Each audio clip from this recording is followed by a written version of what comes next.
Erev Shabbos. Although Rosh Hashanah is still, 3 weeks away, everybody I'm speaking to is worrying about Rosh Hashanah. Rabbi, will there be services? Baruch Hashem, there will be on Sunday, the second day. How can I practice shofar blowing so at the very least I can blow for my family? Any chance that I could get a machzor from the shul? Where do I drop off the check for my annual membership now that the shul secretary is working remotely from home? It's heartwarming to realize how central the high holy days are to our identity and how much thought and preparation people put into being ready for that big day, especially under current circumstances. But you don't have to wait till Rosh Hashanah to meet God. Every day is full of opportunities to fulfill mitzvot and to transform the world. We live in two types of time. There's real time, and there's what's called in-between time. In real time, we pursue our lives, our careers, our relationships, our families, social interaction. And then there's like the waiting time, the in-between stuff. Sitting at an airport, waiting for your flight. Remember those days? Driving from your home to work. Time that you're sort of downtime. And that kind of in-between time is usually very full of distractions. We're busy with our cell phone or our emails. Or, it's not a comfortable time. And we've got that internet and the Facebook and the LinkedIn and the Twitter and the TikTok and everything else. So it can be very difficult to focus on anything for more than a few minutes. So obviously the idea is that you want to maximize your real life time and you want to minimize your in-between time. But if you think about it, all of our time, all of our life is in between time. When we're kids at school, we tell ourselves when we grow up and graduate, then life is going to begin, right? And then we realize, no, first we have to get our degree, and after the degree, and we get out of varsity, and then we'll be able to settle down and be content. But then, you get into some kind of job that's not really up to scratch, and we tell ourselves that when we get the right connections and we put away enough cash, then when we can start a startup on our own, then life will begin. But wait a minute. First we need to get married, purchase our home, then we can begin to start living. And then our married friends smile and say, come on, that's just playing house. Wait until your first child is born and then you'll understand what life is really about. And then after the first kid, we're still working to get our company started and our career off the ground.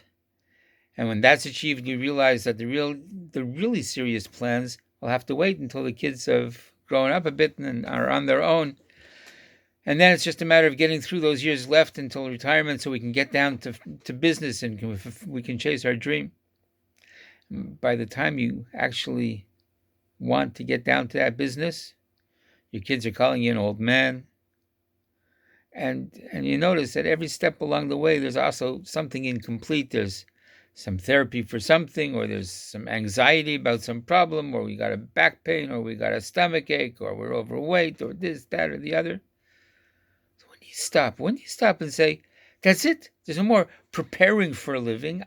I'm living. This is it. So there's a concept called success in time. We can't make our days longer and we can't add additional hours to our nights, but we can maximize our usage of time by regarding each moment, each segment of time that we're dealing with as a world of its own. When we devote a portion of time, whether it's an hour or a day or even a minute, to a certain task, the idea is to be totally invested, all there. Be there, be here and now in what you're doing, as though nothing else existed in the world. Yeah, you got to be aware there's differences between important things and less important things, between means and ends, between journeys and destinations, but whatever you're involved with, be there, be part of it. Okay, it's not just something you get over with. If you're on a journey to get to someplace, then invest fully in being on that journey. And you know what happens? If you treat the activity that you're in and you treat yourself as an agent, and the activity is a medium of divine providence, you know what happens? You're wandering along and you happen to see a bird's nest, and you say, you know what, I feel like having an omelet. And you're about to just snatch and grab and take the eggs, but at the last moment you remember, hey, this is the parsha of Kitetse this week. And there's a mitzvah in there about Shiluach HaKan, about sending away the mother bird before you take the eggs. Interestingly, the Torah tells us that the reward for doing that is that it should be good for you and you should be blessed with long life, which seems like a massive payoff for such a seemingly simple act. And the only way to fulfill this mitzvah is if you happen to come upon this nest by chance. It's not about domestic, places where you've got birds' nests. This is out there in the real world. Quite by accident, you come across a nest and you decide you want the eggs while you're in between things. And so you wave the mother bird away before you help yourself to your breakfast, and bingo, you've got a mitzvah. And Hashem rewards you with long life. Some other mitzvahs take a bit more time, a bit more expense, a bit more effort. Buying an esrog is expensive. And it's a sacrifice to take a day off each week for Shabbos. Giving a child a bris is an act of devotion, and it might be inconvenient, certainly presume, to attend the Torah shir. This mitzvah was just while you were on the way, while you were in between. It was sort of like happenstance, unanticipated and underappreciated, but wow, it's a good one. Hearing the shofar is a biblical commandment. So is honoring your parents. Yom Kippur is central to our identity.